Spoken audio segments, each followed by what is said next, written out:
Okay, good morning, everybody. Let's get started.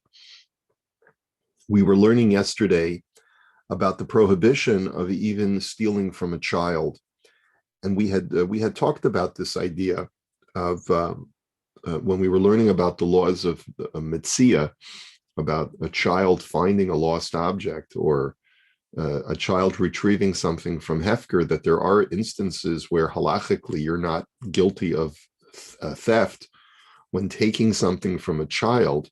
However, if the child legally acquires something because it wasn't something that he found from Hefker, but something that was given to him by an adult, so then clearly the child is the owner, and stealing from him constitutes a biblical prohibition of Geneva.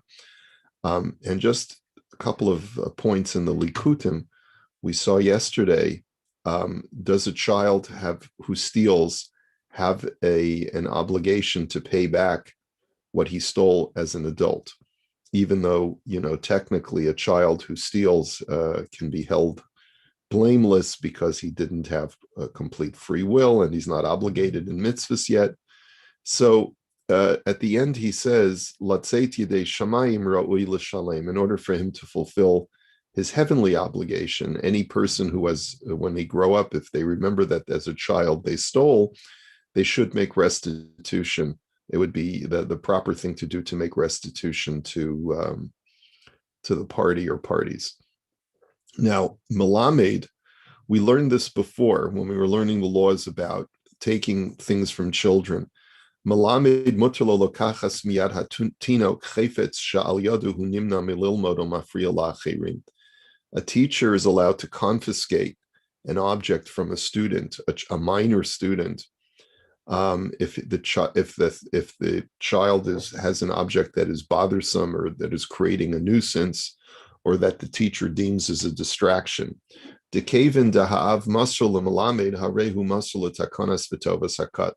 the argument being that the reason is that since the father presumably gave the child the object, the father also gave the child over to the teacher to discipline the child as necessary.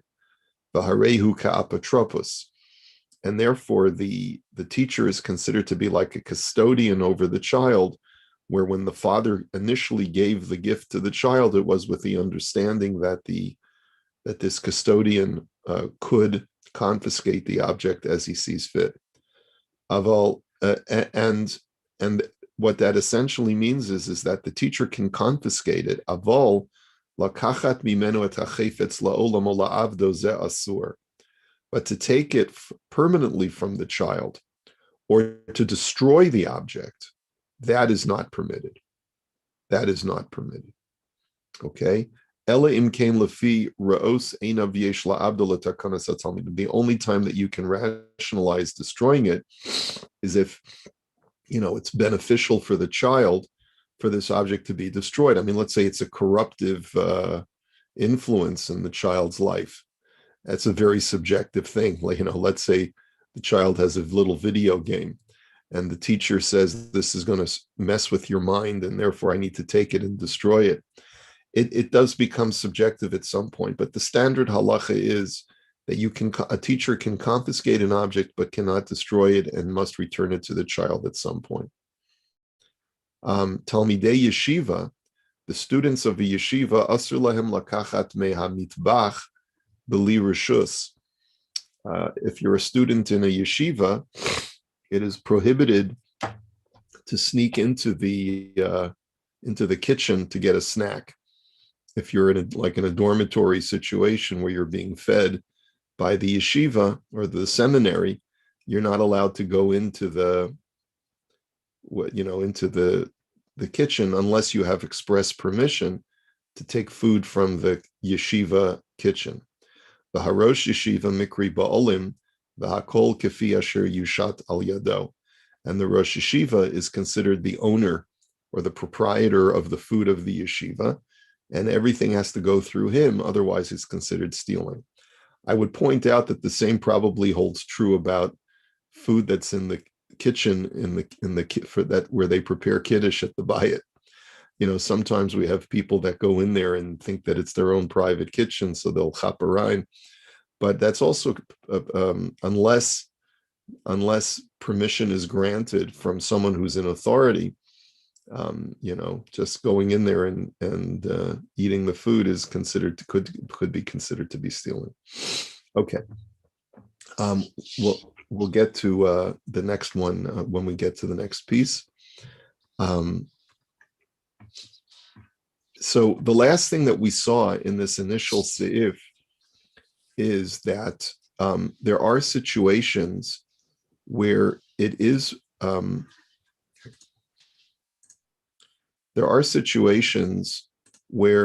permitted to take something without permission if the object that you're taking is so trifling in value that it's not something that the owner would mind. The imhu davar mu'at. So if it's a trifling item, she'ein mi sheyakpid klal alav, that no one would ever mind if this object was taken from his property or kagon. So, for example, liktol kisa mehachivila o mehagader lachatzotz bo shinav. Let's say a person sees a pile of wood, like a bunch of firewood, a bunch of logs, and he needs a little toothpick. So he pulls off a little splinter off of the log, or he's walking by a fence and there's rough parts of wood that are fraying off the fence. And so he pulls off a little splinter from the wood to use as the toothpick. Okay, so this is mutar. So the last thing that the Rav Shulchan Aruch had said is that it's permissible for you to do that, because even though it's someone else's property, it's less than a shava pruta. It's a tiny little object that has virtually no value or almost no value. And we don't assume that anyone would mind for a person to do that. And we said that even though you're not allowed to steal something that's less than a pruta's worth of value, you can't even steal a small amount, because we assume that people don't want to have their items stolen. But if it's something that's so trifling, then it's okay for you to take it. However, unidas chasidus linoa gamizeh, but it's considered to be an act of piety to refrain from even doing this. In other words, to get into the habit of never taking something that belongs to somebody else, even if you know that they're not going to mind once they discover that it was taken. So the Rav Shulchan Aruch says that first of all, we said that if you steal less than a shava pruta, if you steal less than something that has minimal value, usually a pruta is defined as maybe having 2 or 3 cents of value today. So if you steal less than that, you don't even have to return what you stole. But v'dafke im ganav mitchila pachos mishava pruta, avol im ganav yoser chayiv lahachzir hakol, v'af pachos mipruta yesh badin hashava. He says what we're talking about is that the total amount that you stole is less than a shava pruta. But let's say you stole something that was worth more than a pruta. You can't say, well, I can subtract a tiny little percentage because that tiny percentage is less than a pruta that I don't have to return. That's not what we're saying. Whatever you stole, you have to return the exact equivalent. But if you steal in total less than a shava pruta, that does not have to be returned. And then the reason why you're not allowed to steal lechatchila less than a shava pruta is because chatzi shiur asur min haTorah, is because even though the Torah prohibits theft of something of financial worth, we also have a principle that you're not allowed to commit an infraction even when you do the less than the minimal measure amount. So for the example that we gave is like the Torah says you're not allowed to eat on Yom Kippur, right? So the definition of eating is eating an olive's worth, a kazayas worth of food. But it's still usher to eat less than a kazayas worth of food unless a person is sick and so forth, right? Because the Torah prohibits doing less than the defined amount of that prohibition. Uchamo, The Chatzi Shir Le'inyan Isser Chela V'dam Asr Min HaTorah. He says, in a similar vein, just like when the Torah prohibits the consumption of forbidden fat and blood, it only prohibits the requisite amount of a kazayas, but you still can't eat less than that amount, right? Even a small amount of blood you're not allowed to consume. Afal gavde in lokin alav, but you know the only difference would be between eating a kazayas worth of blood and less than a kazayas of blood is that you don't get malchus, you don't get lashes if you eat less than a kazayas, but it's still prohibited. Kain chadsi shir le'inyan mamun gam kain asr min haTorah. So in a similar vein, no pun intended, so less than a measurement of a pruta is also forbidden to steal. It's just that there are no repercussions to that prohibition, at least not on earth. Okay. And then we had said that as long as the owner doesn't mind, if it's a trifling object from his property, you're allowed to take it, like the toothpick. He says, "She'ein mi sheyakbid klal alav," where you know that people don't mind. Dafka ba'ofen zeh shari. It's only in this respect that it's permitted where you know the owner doesn't mind. Avolim derech anashim shemakpidim. But if this is a situation where you feel that if you were the owner, you wouldn't want someone else to take. Raku yodeya decheshiyivada libalam lo yakpidu al zeh. Just that. Once if the owner discovers after the fact, they're not going to lose sleep over it. Mishum shehu ohavo, because the person who, in other words, let's say the person says, normally he wouldn't want me to take such a thing if he didn't know me, but he's my friend, he won't mind if I take. Bazeh aser kidaleel simin daled sif daled vehei va'ayin shama shekasavnu b'shem hashaf. Remember, in chapter 4, we talked about a person who goes onto his friend's property and starts eating the fruit of the property without permission. So we had said over there that even though the guy's your friend, but if he doesn't know that you're on his property eating his fruit, you don't have a right to take it. Even though if he were to discover it after the fact, he would be moichel, he would be fine with it. But if he's not aware of it, that you're taking property of his unbeknownst to him, you're not allowed to do so unless he explicitly tells you, listen, whenever you're in the neighborhood, please stop by whether I'm home or not, and feel free to take as many apples as you want from my apple tree, in my backyard. Okay? So the same thing would apply in a situation where, even if it's less than a shava pruta, but if you know that the owner wouldn't want his property to be diminished in any way, then you would have to get express permission to take. So we said mutar. It is permitted to take, let's say, a toothpick, off of his fence or off of his pile of wood. Hainu bistama avalim hu yodea shabalam makpidim asur. That's only if you have no indication that the owner is someone who would be bothered by this. But if the owner puts up a sign that says, no trespassing, or some other kind of sign where he makes it clear that he doesn't want anyone near his fence, then you would not be allowed to take it, even if it's less than a shava pruta. And then we said the last thing that the Rav Shulchan Aruch had written was that nonetheless, umidas chasidus limnoa gam mizeh, but it is considered an act of piety to refrain from taking even less than a shava pruta, even when you know that the owner doesn't mind. Kain Isa b'Yerushalmi. This is brought in the Gemara in the Talmud Yerushalmi. V'hatam kosav hanimuke Yosef the imyasa kain kol echad. He says the reason, the rationale behind being machmir on this law is based on the fact that if everyone would take that same attitude as you do, that the owner doesn't mind, so let me just take a little piece, nimtzaha chavila kala v'hagader neheras, and eventually, over time, the pile of wood will be depleted, because everyone, if 1,000 people will come along and each one takes a little toothpick, eventually the pile of wood will become depleted.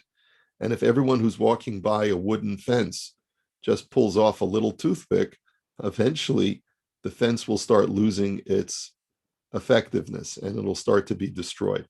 So, in other words, And by the way, there's a medrash that Rashi quotes in Parshas Noach, which talks about the destructive behavior of the generation of the flood. They were a people who were guilty of theft, but Rashi says that they didn't steal large amounts. They knew the law, and they didn't, because even back then in the ancient world, pre-Torah, there were rules against theft. So what people would do is they would see a guy with a fruit cart, and every person would take less than a shava pruta of a piece of fruit. And they knew that they could not be prosecuted for it. And eventually this fruit merchant would have all of his fruit depleted because thousands or hundreds of people would come by and everyone would take less than a shava pruta. So the point is that yes, you could rationalize your behavior, but if everyone would do the same as you, eventually damage would be caused to the owner. And that's the basis for saying that it's an act of piety. I mean, I would go even further than the Imrei Yaakov. And the reason why it's considered to be an act of piety to refrain from taking something even less than a shava pruta is because we don't want a person to get into the habit of taking people's property. Like, remember, we saw that story in the Gemara that which rabbi was it? I forget. It was Mar Zutra, right? That he saw a guy wiping his hands on someone else's garment.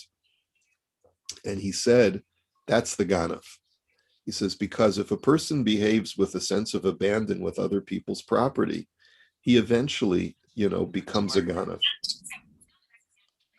Shmuel, I think your mic gets turning back on, even though I've muted you a couple of times. You may want to look into that. Okay. In any event, here. All right. So, Rabbi, yeah. Can I just a quick question?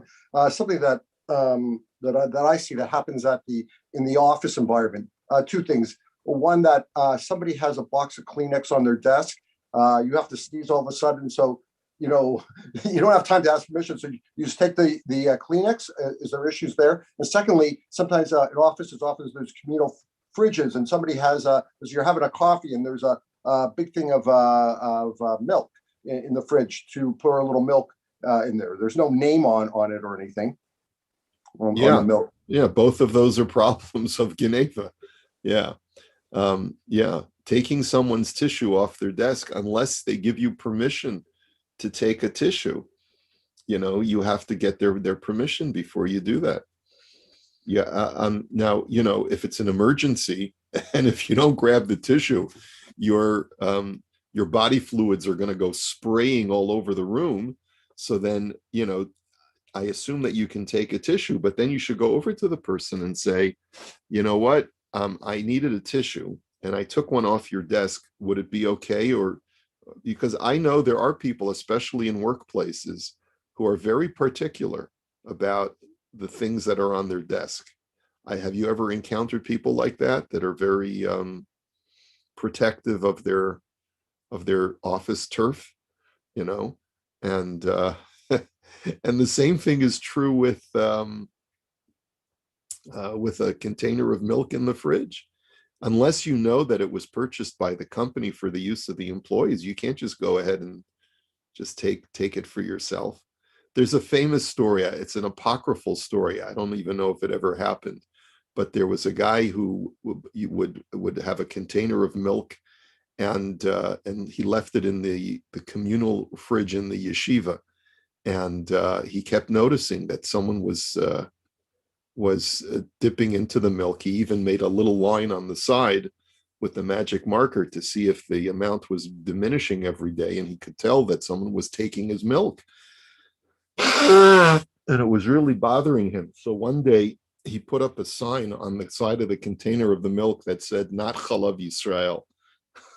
And then the theft stopped, right? So it just goes to show that some people are more careful with Chalav Yisrael than they are with theft.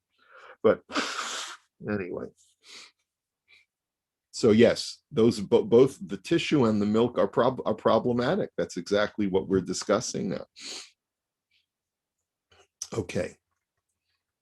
All right. So let me just read this this thing on the bottom here. Prachim omanot shenisharim achar hachatuna. Let's say you're at a wedding, and there are centerpieces in the wedding, flower centerpieces, or tchotchkes that are placed on the table. Are you allowed to take those? Okay. I've been to weddings where the flowers, they don't want people to take the flowers.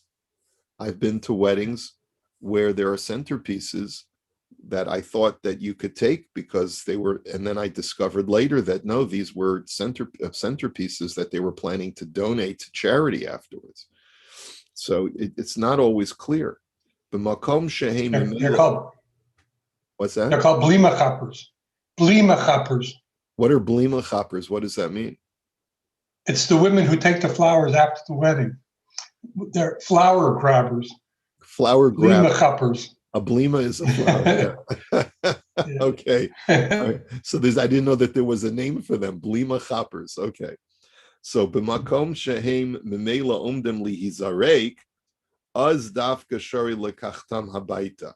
So this is codified in one of the halachas sfarim.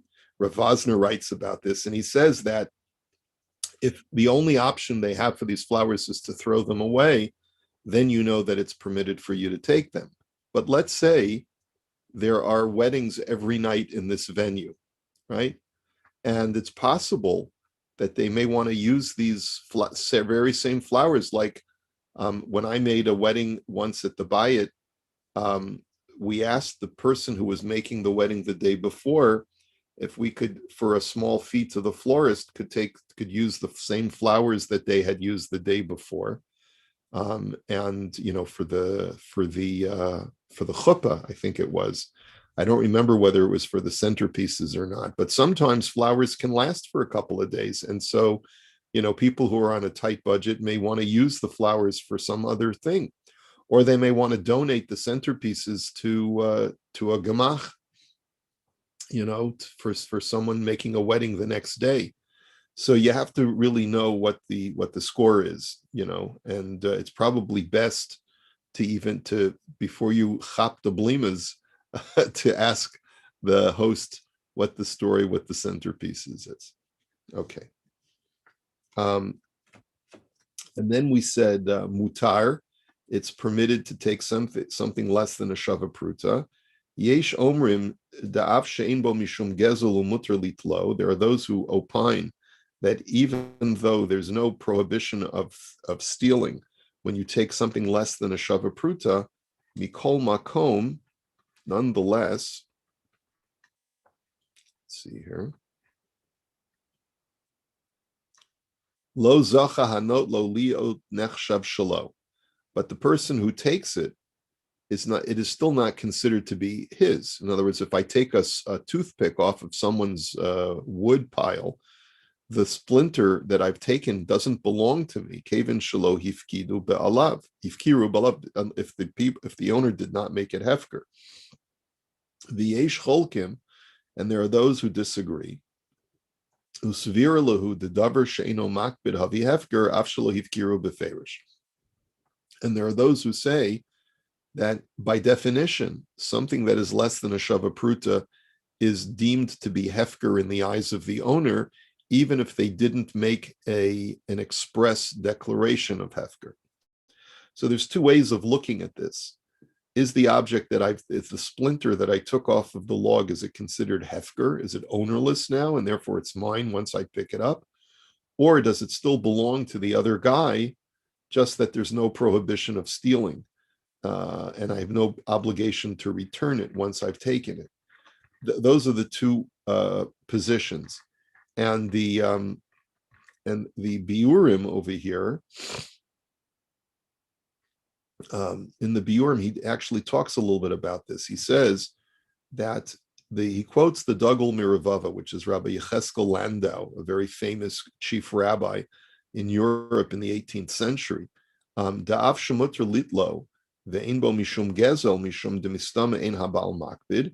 The Duggal Mirvava writes that even though the assumption is that the owner doesn't mind if something less than a shava pruta is taken from him, avol mikol makom lo zacha hanot lulios mechshav shelo. But the person who takes it cannot consider the object to truly belong to him. Because so long as the owner has not expressly declared it to be hefker, there's no way for him to attain ownership of it. But he says then, Viraisi, but then I noticed, says the Biurim, B'minchas pitim simin shinnun tes shehiksha alze, that a contemporary sefer called Minchat Pitim, which we've quoted from a lot in the sefer, he asks about this. He says, Mahad isa b'psachim daf avavam edbeis, the sofe te'enim she'ein balabayis makbid aleim betur min amaiser. Because we know from the Gemara that there are certain kinds of poor quality figs that may have fallen to the ground in someone's orchard, and they are not subject to tithing. And the reason why they're not subject to tithing is because we assume the owner makes them hefker, meaning that even though the owner has not expressly declared them to be hefker, because they have such little value in his eyes, they are considered to be hefker, and any object that is hefker is not subject to tithing. So what we see from that is harei muchach the davar she'eno makpid habi hefker gamur. If something is an object that is very valueless in your eyes, then it automatically becomes hefker. You don't have to expressly make it hefker. V'chein hiksha mehadi isa sham the pirurin havi hefker ve'ein sarech levaer. Another argument related to Pesach is that small crumbs of bread that are on the ground do not even have to be expressly made hefker, because they're assumed to be hefker, and therefore you don't even have to destroy them. This is what the connection to Maseches Pesachim. Ketam dahavi davar she'ein makpidim aleihem, v'imkein muchach mized v'yatsu mirishus ba'alim kedin hefker. And therefore it seems that something that is so valueless in the eyes of the owner does not have to expressly be made hefker. So why can't you say that a splinter that a guy takes off of a pile of wood or off the fence is automatically hefker? So he says conceptually, Rav Stern wants to argue that conceptually the two cases are different. He says, "Lanias daiti hayanira lechalik ben hadvarim velomer dinidon didan shiny mehad b'sachin." He says our case is different. To benidon didan av she'enu makpid al acher militol kisam me'agedro me'achavila. He says it may be true that the owner doesn't mind if a person picks off a splinter off of his fence, avol vadai she'al kol hachavila v'al kol hageder hu makpid, but he still cares about having an intact fence. In other words, since the totality of this collection of wood is something that he wants to remain intact, it's different from a case of where figs that are of poor quality fall to the ground, where he doesn't care about them at all. V'lo shayach lomar shehim nasu hefker. Therefore, you cannot say that the fence is hefker. Shaharei be'emes lo hifker osam, because the owner has not declared it to be hefker. V'rak ba'osa shah shalokchem misham kisam amrinan deshari likach daf shal kol hachavilo hu makbid mikol makom al kisam echad einu makbid. All we say is that since he's only taking a small piece of that larger fence, the owner doesn't mind. And that's the reason why the argument is that it's not hefker. But if there are crumbs on the floor, the owner certainly doesn't mind, since that's already disparate from anything that he would care about. It's completely separated from anything that he really cares about. There we deem everything that's on the floor that has very little value to be hefker. And for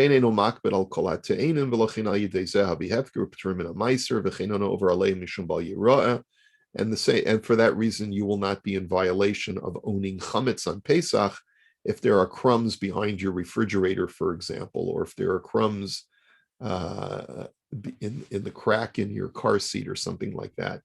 since it's not something that you care about, it's automatically hefker. We still say that a person should make a declaration of kol chamira on Erev Pesach and declare everything that he owns hefker. But technically, if there are crumbs that are in your house that are on the floor, they are automatically hefker. And the difference between automatic hefker is when it's items that are completely separate from a larger item that you do care about, like the fence or the pile of firewood. Okay, but that's a conceptual argument. I thought that was interesting. So we'll hold it here for today. And Mirz Hashem, we should be ready to start Sif Beis tomorrow. We'll hold it here. Okay, have a